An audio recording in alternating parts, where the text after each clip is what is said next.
നമ്മുടെ കൂടെ ഉള്ളത് UK MBA സ്റ്റുഡൻ്റ് ആയിട്ട് വന്ന അജു ആണ്. പുള്ളിക്ക് റീസെൻ്റ്ലി ലൈസൻസ് കിട്ടിയതേ ഉള്ളൂ. അപ്പോൾ പുള്ളിയോട് അതിൻ്റെ എക്സ്പീരിയൻസ് ആൻഡ് പ്രോസസ്സ് എന്തൊക്കെയാണെന്ന് നമുക്ക് ചോദിച്ചു നോക്കാം. Hi bro. ഹലോ. ബ്രോയ്ക്കാണല്ലോ ഇപ്പോൾ റീസെൻ്റ്ലി ലൈസൻസ് കിട്ടിയത്. അപ്പോൾ അതിൻ്റെ എക്സ്പീരിയൻസ് ആൻഡ് പ്രോസസ്സ് ഒന്ന് പറയാമോ? ഡ്രൈവിങ്ങിൻ്റെ ഒരു എക്സ്പീരിയൻസ് എനിക്ക് ഇവിടെ UK എന്ന് പറഞ്ഞാൽ ഇന്ത്യയായിട്ട് കമ്പയർ ചെയ്യുമ്പോൾ, അല്ലെങ്കിൽ ഇന്ത്യയിൽ ഞാൻ 2 വർഷം ഡ്രൈവ് ചെയ്തിരുന്നു. ഇവിടെ ഡ്രൈവ് ചെയ്യാൻ തോന്നിയപ്പോൾ എനിക്ക് എടുത്ത് തോന്നിയ ഒരു കാര്യം എന്ന് പറഞ്ഞാൽ driving in UK is very safe comparing to India. Yes. Okay. അതായത് ആ ഒരു സിസ്റ്റം ഫോളോ ചെയ്യുന്നതിൻ്റെ, അല്ലെങ്കിൽ ആ ഒരു സിസ്റ്റം എല്ലാ ഡ്രൈവേഴ്സും ഫോളോ ചെയ്യുന്നതിൻ്റെ ഒരു ഔട്ട്പുട്ടാണ് ഈ സേഫ്റ്റി എന്ന് പറയുന്നത്. UK റോഡുകളിൽ നമുക്ക് കാണാൻ സാധിക്കും പല ഏജ് കാറ്റഗറിയിലുള്ള ആൾക്കാരും ഡ്രൈവ് ചെയ്യുന്നുണ്ട്. അതായത് വളരെ പ്രായമായിട്ടുള്ളവർ പോലും ഡ്രൈവ് ചെയ്യുന്നത് നമ്മൾ കാണാറുണ്ട്. അതിൻ്റെ ഒരു കാര്യം എന്ന് പറഞ്ഞാൽ ആ ഒരു റൂൾസ്, അല്ലെങ്കിൽ ആ ഒരു ട്രാഫിക് റൂൾസ് ആൻഡ് റെഗുലേഷൻസ് എല്ലാവരും ഒരുപോലെ അറിഞ്ഞിരിക്കുകയും ഒരുപോലെ മനസ്സിലാക്കുകയും ഒരുപോലെ ഫോളോ ചെയ്യുകയും ചെയ്യുന്നു എന്നുള്ളതാണ് ആ ഒരു ട്രാഫിക്കിൻ്റെ ഒരു ബ്യൂട്ടി എന്ന് പറയുന്നത്. അപ്പം ഇവിടുത്തെ ഒരു എക്സ്പീരിയൻസ് വെച്ച് നോക്കുകയാണെങ്കിൽ എനിക്ക് വളരെ ഇഷ്ടമുള്ളൊരു കാര്യമാണ് ഡ്രൈവ് ചെയ്യുക എന്നുള്ളത്. അതുപോലെ തന്നെ നമുക്ക് UK നിന്ന് പല ലൊക്കേഷനിലേക്ക് നമുക്ക് ഡ്രൈവ് ചെയ്ത് തന്നെ പോകാൻ സാധിക്കും. പ്രത്യേകിച്ച് ഞാനിവിടെ നോർത്ത് ആംപ്ടണിൽ നിൽക്കുമ്പോൾ, നോർത്ത് ആംപ്ടൺ ഏകദേശം ഒരു UKയുടെ ഒരു സെൻട്രലിൽ വരുന്ന ഒരു റീജിയനാണ്. സോ സ്കോട്ട്ലൻഡിലേക്ക്, അല്ലെങ്കിൽ വെയിൽസിലേക്ക്, ലണ്ടനിലേക്ക്, ഇങ്ങോട്ടെല്ലാം പലപ്പോഴായിട്ട് ഡ്രൈവ് ചെയ്യേണ്ടി വന്നിട്ടുണ്ട്. ഓക്കെ. ഞാൻ ഈ കഴിഞ്ഞ ഒരു വർഷം ഇന്ത്യൻ ലൈസൻസ് വെച്ചിട്ടാണ് ഡ്രൈവ് ചെയ്തത്. അത് കഴിഞ്ഞിട്ട് ഞാൻ ഇവിടുത്തെ ബ്രിട്ടീഷ് ലൈസൻസിൻ്റെ ടെസ്റ്റ് അറ്റൻഡ് ചെയ്യുകയും ഫസ്റ്റ് തവണ തന്നെ എനിക്ക് ആ ഒരു കിട്ടുകയും ചെയ്തിട്ടുണ്ട്. അപ്പം അതിനൊരു കാരണമായിട്ട് എനിക്ക് തോന്നിയിട്ടുള്ളത്, ഈ ഇന്ത്യൻ ലൈസൻസിൽ 1 ഇയർ ഞാൻ ഡ്രൈവ് ചെയ്തപ്പോൾ പലപ്പോഴും ലോങ് പോകേണ്ടി വരികയും ഒക്കെ ചെയ്തപ്പോൾ ഞാൻ ഇവിടുത്തെ സൈൻ ബോർഡ്സ്, അതുപോലെ തന്നെ ട്രാഫിക് റൂൾസ് എല്ലാം ഒന്നുകൂടി ഒന്ന് റീവൈൻഡ് ചെയ്യുകയും പഠിക്കുകയും ഈ ഒരു എക്സാമിന് വേണ്ടിയിട്ട് വളരെ നല്ല രീതിയിൽ ഞാൻ പ്രിപ്പയർ ചെയ്തിട്ടുണ്ട്. ഒരു പക്ഷേ നല്ല രീതിയിലൊരു പ്രിപ്പറേഷൻ ഉണ്ടെങ്കിൽ ഫസ്റ്റ് അറ്റംപ്റ്റിൽ തന്നെ വിജയിക്കാവുന്ന ഒരു ടെസ്റ്റാണ് ഇവിടുത്തെ UK ബ്രിട്ടീഷ് ഡ്രൈവിംഗ് ടെസ്റ്റ് എന്ന് പറയുന്നത്. അപ്പോൾ ഇതിന്റെ പ്രോസസ് സ്റ്റാർട്ടിങ് എവിടെ നിന്നാണ്, എങ്ങനെയാണ്? ഇതിന്റെ പ്രോസസ്സ് എന്ന് പറയുന്നത് വളരെ സിമ്പിൾ ആയിട്ടുള്ള ഒരു കാര്യമാണ്. ആദ്യം നമുക്കൊരു പ്രൊവിഷണൽ ലൈസൻസ് വേണം. നമ്മളത് ജസ്റ്റ് നമ്മുടെ ഡേറ്റ് ഓഫ് ബർത്ത്, പേര്, അങ്ങനെയുള്ള കുറച്ച് പേഴ്സണൽ ഇൻഫർമേഷൻ വെച്ചിട്ട് നമ്മൾ DVLAയുടെ സൈറ്റിൽ നമുക്ക് അപ്ലൈ ചെയ്യാവുന്നേ ഉള്ളൂ. ഓൺലൈനായിട്ട് തന്നെ ഡ്രൈവിംഗ് ടെസ്റ്റ് കംപ്ലീറ്റ് ചെയ്യാൻ പറ്റും. മൊത്തത്തിൽ പ്രാക്ടിക്കൽ ടെസ്റ്റിനും തിയറി ടെസ്റ്റിനും നമ്മൾ സെൻറ്ററിൽ അറ്റൻഡ് ചെയ്യണം. ബാക്കി ഡോക്യുമെൻറ്റ്സ് കാര്യങ്ങളെല്ലാം നമുക്ക് ഓൺലൈനായിട്ട് ഇവിടെ അപ്ലൈ ചെയ്യാവുന്നേ ഉള്ളൂ. അപ്പോൾ ആദ്യമായിട്ട് നമുക്ക് വേണ്ടത് പ്രൊവിഷണൽ ലൈസൻസിന് അപ്ലൈ ചെയ്യുക എന്നുള്ളതാണ്. അതായത് ഒരു ലേണേഴ്സ് ഡ്രൈവിംഗ് ടെസ്റ്റ് എന്ന് നമ്മൾ ഇന്ത്യയിൽ പറയുന്ന പോലെ ആ ഒരു ID ഡോക്യുമെൻ്റ് നമുക്ക് കിട്ടും. ഒരു പ്രൊവിഷണൽ ഡ്രൈവിംഗ് ലൈസൻസ് കാർഡ് നമുക്ക് കിട്ടും. അതുണ്ടെങ്കിൽ മാത്രമേ നമുക്ക് ഒരു ഡ്രൈവിംഗ് ഇൻസ്ട്രക്ടറിൻ്റെ കൂടെ, അല്ലെങ്കിൽ ഒരുപക്ഷെ ഡ്രൈവിംഗ് ഇൻസ്ട്രക്ടർ ആയിരിക്കണമെന്നില്ല, ബ്രിട്ടീഷ് ലൈസൻസ് 3 വർഷമായിട്ട് ഹോൾഡ് ചെയ്യുന്ന ഒരാൾ സൈഡിലിരുന്നാലും മതി. ഓക്കെ. അപ്പോൾ അങ്ങനെ ഒരു സാഹചര്യത്തിൽ നമുക്ക് ഡ്രൈവിംഗ് പഠിക്കാനായിട്ട് സാധിക്കും. അതുപോലെ തന്നെ എൽബോർഡ് വെഹിക്കിളിൻ്റെ വളരെ വ്യൂവിംഗ് ആയിട്ടുള്ള ഭാഗത്ത് ബാക്കിലും ഫ്രണ്ടിലും വേണം. അതാണ് ഇവിടുത്തെ റൂൾസ്. അത് കഴിഞ്ഞ് നമ്മൾ തിയറി ടെസ്റ്റിനാണ് ആദ്യമായിട്ട് അറ്റൻഡ് ചെയ്യുന്നത്. അത് ഒരു 50 മാർക്കിൻ്റെ ഒരു ക്വസ്റ്റ്യനാണ്. എല്ലാ ക്വസ്റ്റ്യൻസിലും 4 ഓപ്ഷൻസ് വീതം ഉണ്ടാവും. അതിൽ നമ്മൾ റൈറ്റ് ഓപ്ഷൻ ചൂസ് ചെയ്യുന്നതാണ്. ഈ തിയറി ടെസ്റ്റിനോടൊപ്പം തന്നെ ഒരു ഹസാർഡ് പെർസെപ്ഷൻ എന്ന് പറഞ്ഞൊരു ടെസ്റ്റ് കൂടി അതിൻ്റെ ഒപ്പം പോകുന്നുണ്ട്. വളരെ സിസ്റ്റമാറ്റിക് ആൻഡ് ഒരു പ്രാക്ടിക്കാലിറ്റി ഉള്ളൊരു ടെസ്റ്റായിട്ടാണ് എനിക്കതിനെ തോന്നിയിട്ടുള്ളത്. എനിക്ക് തോന്നുന്നില്ല നാട്ടിൽ ഒരു ഇന്ത്യൻ ലൈസൻസിന് വേണ്ടി ശ്രമിച്ചപ്പോഴും നമ്മൾ ജസ്റ്റ് ലേണേഴ്സ് എഴുതി പിന്നീട് ഒരു ഡ്രൈവിംഗ് ടെസ്റ്റ് ആ റോഡിലേക്ക് നമ്മളങ്ങ് ഇറങ്ങുവാണ്. അപ്പോൾ ഇവിടെ ആ ഒരു ഹസാർഡ് പെർസെപ്ഷൻ എന്ന് പറയുന്നത് അതിങ്ങനെയാണ്. നമ്മളൊരു യഥാർത്ഥമായിട്ടൊരു കാറിൻ്റെ ഉള്ളിലിരുന്ന് വിൻസ്ക്രീനിലൂടെ കിട്ടുന്ന അതേ വ്യൂ ആണ് നമുക്ക് ആ വീഡിയോയിൽ കടന്നു പോകുന്നത്. അത് കഴിഞ്ഞിട്ട് നമ്മൾ സൈഡിൽ വരുന്ന, അല്ലെങ്കിൽ നമ്മുടെ മുമ്പിൽ വരുന്ന ഹസാർഡിനോട് റിയാക്ട് ചെയ്യുക എന്നുള്ളതാണ്. അപ്പോൾ ആ റിയാക്ട് ചെയ്യുന്നതിൽ ഫസ്റ്റ് ഒരു ഹസാർഡ് വന്നു കഴിഞ്ഞിട്ട് 5 സെക്കൻഡ്സ് ഉണ്ട് നമുക്ക് മൗസ് ക്ലിക്ക് ചെയ്യുന്നതാണ് നമ്മുടെ റിയാക്ഷൻ നമ്മൾ ആ ടെസ്റ്റിലൂടെ അറിയിക്കുന്നത്. ഓക്കെ. അപ്പം 5 സെക്കൻഡ്സ് ലാസ്റ്റ് ചെയ്യുന്നതിൽ കണ്ടു കഴിഞ്ഞ് ഉടനെ അടുത്ത സെക്കൻഡിൽ, അത് ഫസ്റ്റ് സെക്കൻഡിൽ തന്നെ നമ്മൾ ക്ലിക്ക് ചെയ്യുമ്പോൾ നമുക്ക് അതിൻ്റെ ഒരു 100% മാർക്ക് അവിടെ വീഴുവാണ്. അതിനനുസരിച്ച് ഒരു 5th സെക്കൻഡിലാണ് നമ്മൾ ക്ലിക്ക് ചെയ്യുന്നതെങ്കിൽ മാർക്ക് കുറഞ്ഞു വരികയും ചെയ്യും. അപ്പം അത്രമാത്രം സിസ്റ്റമാറ്റിക് ആയിട്ടുള്ള അല്ലെങ്കിൽ ഒരു പ്രായോഗികതയോട് ചേർന്ന് നിൽക്കുന്ന തരത്തിലുള്ള ഒരു ഡ്രൈവിംഗ് ടെസ്റ്റുകളാണ് UK-ലുള്ളത്. പിന്നെ പ്രാക്ടിക്കൽ ടെസ്റ്റ്, ഓഫ്കോഴ്സ് നമ്മളൊരു പ്രാക്ടിക്കൽ ടെസ്റ്റിനും തിയറി ടെസ്റ്റിനും നമ്മൾ നേരത്തെ ബുക്ക് ചെയ്യേണ്ടതുണ്ട്. എനിക്ക് തോന്നുന്നു ഇപ്പോഴത്തെ സാഹചര്യത്തിൽ ഒരുപാട് പേര് അപ്പോയിൻമെൻറ്റ് കിട്ടാനൊക്കെ ആയിട്ട് ബുദ്ധിമുട്ടാറുണ്ട്. അപ്പം എനിക്ക് തോന്നുന്നു നിങ്ങൾ ഒരു പക്ഷേ റീജിയൻ മാറി ട്രൈ ചെയ്യുകയോ അല്ലെങ്കിൽ എത്ര സമയം കൊണ്ടാണ് അപ്പോയിൻമെന്റ് കിട്ടിയത്? ഞാൻ ഓർക്കുന്നതനുസരിച്ച് എനിക്ക് 1 മന്തിനുള്ളിൽ കിട്ടി. അതെ. ഓക്കെ.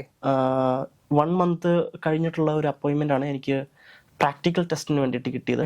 ബട്ട് എനിക്ക് തോന്നുന്നു ഇപ്പോഴത്തെ സാഹചര്യം അതല്ല. ഇപ്പോൾ ഒരുപാട് ഡിലേസ് കാര്യങ്ങളുണ്ട്. അപ്പോൾ എനിക്ക് പറയാനുള്ള ഒരു അഡ്വൈസ് എന്ന് പറഞ്ഞാൽ, നിങ്ങൾ ഇന്ത്യൻ ലൈസൻസിൽ ഡ്രൈവ് ചെയ്യുമ്പോൾ തന്നെ കാര്യങ്ങൾ പഠിക്കുകയും, ഒരിക്കലും പഠിക്കുന്നത് നമുക്കൊരിക്കലും ടൈം ലോസ് ആകുന്നില്ല. കാരണം UK-ലായിരിക്കുന്നവർക്കറിയാം ഡ്രൈവിംഗ് എന്ന് പറയുന്നത് നമ്മുടെ ജോബിനും അതുപോലെ തന്നെ നമ്മുടെ ഡേ ടു ഡേ ആക്ടിവിറ്റികൾക്കും വളരെ ഇമ്പോർട്ടൻ്റ് ആണ്. ജോബിനും ഡ്രൈവിംഗ് ലൈസൻസ് ചോദിക്കുന്നുണ്ട്. അതെ. പലപ്പോഴും ഡ്രൈവിംഗ് ലൈസൻസ് ഇല്ലാത്തത് കൊണ്ട് തന്നെ പലരും പല ജോലികളും കിട്ടുന്നില്ല. അതെ, കിട്ടുന്നില്ല. കാരണം ഒരു ഡോക്യുമെന്റ് എന്ന നിലയിലും അല്ലെങ്കിൽ നമ്മൾ ചെയ്യുന്ന ഒരു ആക്ടിവിറ്റി എന്ന നിലയിലും ഡ്രൈവിംഗ് ടെസ്റ്റിന് വളരെ പ്രാധാന്യമുണ്ട്. അപ്പം ഞാൻ പറഞ്ഞു വന്നത്, നമ്മൾ ഇന്ത്യൻ ലൈസൻസിൽ ഡ്രൈവ് ചെയ്യുമ്പോൾ തന്നെ നമ്മൾ കുറച്ച് കാര്യങ്ങൾ പഠിക്കാനായിട്ട് ശ്രമിക്കുകയാണെങ്കിൽ ആ ഒരു എക്സാമിന് വേണ്ടിയിട്ട് മുൻകൂറായിട്ട് നമുക്ക് ബുക്ക് ചെയ്യാനും, അതുപോലെ തന്നെ ആ ഒരു ഡിലേ ഒഴിവാക്കി നമ്മുടെ ഇന്ത്യൻ ലൈസൻസിൻ്റെ വാലിഡിറ്റി 1 year ആണെന്ന് നമുക്ക് എല്ലാവർക്കും അറിയാം. ആ ഒരു ലൈസൻസ് കഴിയുമ്പോൾ തന്നെ നമുക്ക് ഈ എക്സാം എഴുതി പാസ്സാകാനും ആ ഒരു ലൈസൻസ് കരസ്ഥമാക്കാനും നമുക്ക് കുറച്ചുകൂടെ സാധിക്കും. പക്ഷെ പലപ്പോഴും ഇവിടെ സംഭവിക്കുന്നതെന്ന് പറഞ്ഞാൽ, നമുക്ക് ഇന്ത്യൻ ലൈസൻസ് ഉണ്ട്, നമ്മൾ 1 year നമ്മുടെ ഇന്ത്യൻ ലൈസൻസ് വാലിഡ് ആണ്, ഇന്ത്യൻ ലൈസൻസിൽ ഡ്രൈവ് ചെയ്യാനായിട്ട് പ്രത്യേകിച്ചൊരു എക്സാമോ അല്ലെങ്കിൽ റിക്വയർമെൻറ്റോ ഇവിടുത്തെ ഗവൺമെൻറ് ആവശ്യപ്പെടുന്നില്ല. അപ്പോൾ നമ്മൾ നേരിട്ട് വന്ന് ഇന്ത്യൻ ലൈസൻസിൽ കാർ എടുക്കുന്നു, ഇൻഷുറൻസ് എടുക്കുന്നു, നേരിട്ട് റോഡിലേക്ക് ഇറങ്ങുന്നു. പക്ഷെ അത് പലപ്പോഴും പല അപകടങ്ങൾക്കും വഴിവെക്കാറുണ്ട്. അത് നമ്മൾ ശ്രദ്ധിക്കാത്തത് കൊണ്ടാണ്, അല്ലെങ്കിൽ ആ റൂൾസ് നമുക്ക് കറക്റ്റായിട്ട് അറിയാത്തത് കൊണ്ടാണ്.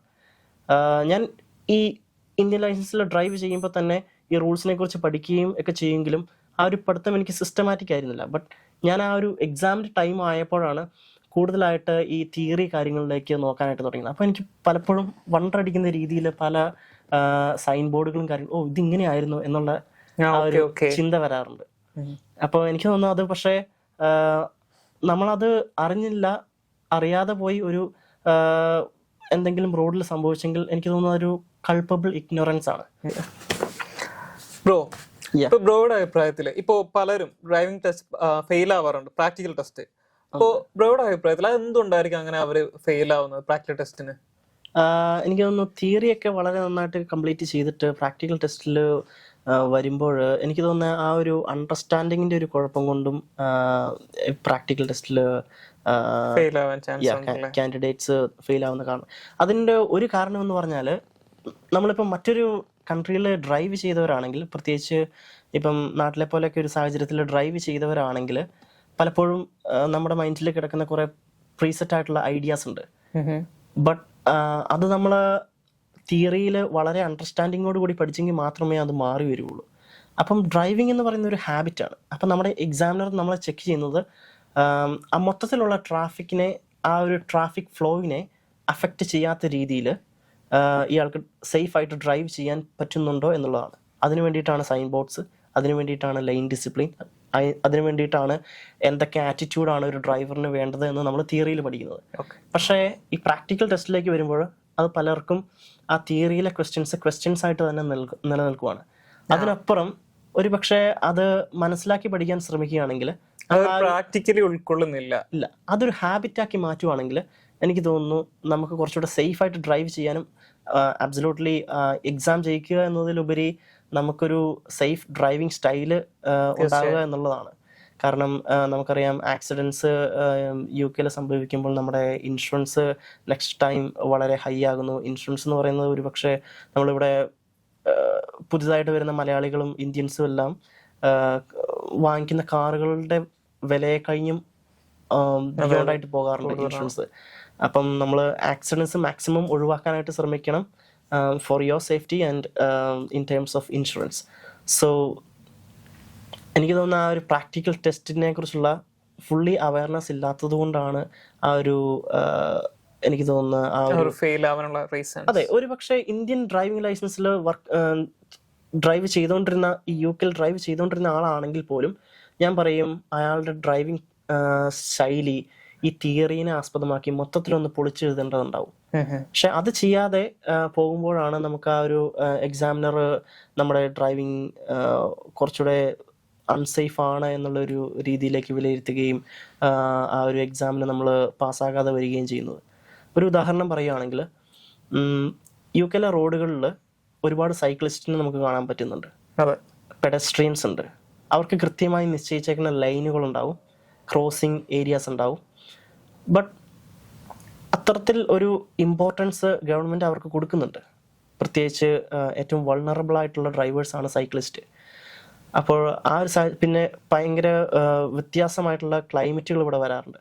അപ്പോൾ ഇതിനെല്ലാം അടിസ്ഥാനമാക്കിയിട്ട് എന്തൊക്കെ ആറ്റിറ്റ്യൂഡാണ് ഒരു സൈക്ലിസ്റ്റിനെ അല്ലെങ്കിൽ ഒരു പെഡസ്ട്രിയനെ മുമ്പിൽ കാണുമ്പോൾ ഒരു ഡ്രൈവർ കീപ്പ് ചെയ്യേണ്ടത് എന്ന് കൃത്യമായി തിയറിയിൽ പറഞ്ഞിട്ടുണ്ട്. ആ ഒരു ആറ്റിറ്റ്യൂഡ് പലപ്പോഴും നമ്മൾ വിട്ടുപോകുന്ന ആയിരിക്കാം ഒരു പക്ഷേ മേജർ മിസ്റ്റേക്കുകളായിട്ട് പ്രാക്ടിക്കൽ ടെസ്റ്റ്. ഒരു ഉദാഹരണം പറയുകയാണെങ്കിൽ നമ്മളൊരു സൈക്ലിസ്റ്റിന്റെ മുമ്പിൽ കാണുമ്പോൾ കൃത്യമായ ഒരു അകലം പാലിക്കണം.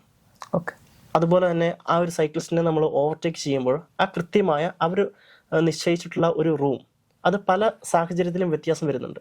ഇപ്പോൾ ഒരു വിൻഡി ഏരിയാസിലൂടെയാണ് സൈക്ലിസ്റ്റ് പോകുന്നതെങ്കിൽ നമ്മൾ അവിടെ വെച്ചാണ് ആ ഡ്രൈവിങ്ങിൻ്റെ ഇടയ്ക്കാണ് അവരെ മീറ്റ് ചെയ്യുന്നതെങ്കിൽ വളരെ സേഫ് ആയിട്ടുള്ള ഒരു റൂം ഇട്ടതിന് ശേഷം മാത്രമേ നമ്മൾ ഓവർടേക്ക് ചെയ്യാൻ പാടുള്ളൂ. അപ്പം അങ്ങനെയുള്ള കുറച്ച് കാര്യങ്ങൾ ശ്രദ്ധിക്കുകയാണെങ്കിൽ നമുക്ക് ഈസി ആയിട്ട് ഡ്രൈവിംഗ് ടെസ്റ്റ് നമുക്ക് പാസ്സായി വരാൻ സാധിക്കും. അതുപോലെ തന്നെ മറ്റൊരു കാര്യമാണ് ആറ്റിറ്റ്യൂഡ് മാറ്റി നിർത്തി കഴിഞ്ഞാൽ മറ്റൊരു കാര്യമാണ് ദ വേ യു ഡ്രൈവ്. അത് വളരെ ഇമ്പോർട്ടൻ്റ് ആണ്. ഇപ്പം നമ്മൾ പലപ്പോഴും രണ്ട് കൈകളും സ്റ്റിയറിംഗിൽ പിടിക്കാണ്ട് അല്ലെങ്കിൽ അതൊക്കെ നമ്മൾ ഡ്രൈവിങ്ങിൽ ഡെവലപ്പ് ചെയ്യുന്ന ഒരു ഹാബിറ്റാണ്. അപ്പം നല്ല ഹാബിറ്റുകൾ ഡ്രൈവിങ്ങിൽ ഡെവലപ്പ് ചെയ്യുകയാണെങ്കിൽ എനിക്ക് തോന്നുന്നു കുറച്ചുകൂടെ സേഫായിട്ട് ഡ്രൈവ് ചെയ്യാനും ഡ്രൈവിംഗ് ടെസ്റ്റ് ഈസി ആയിട്ട് പാസ്സാകാനൊക്കെ സാധിക്കും.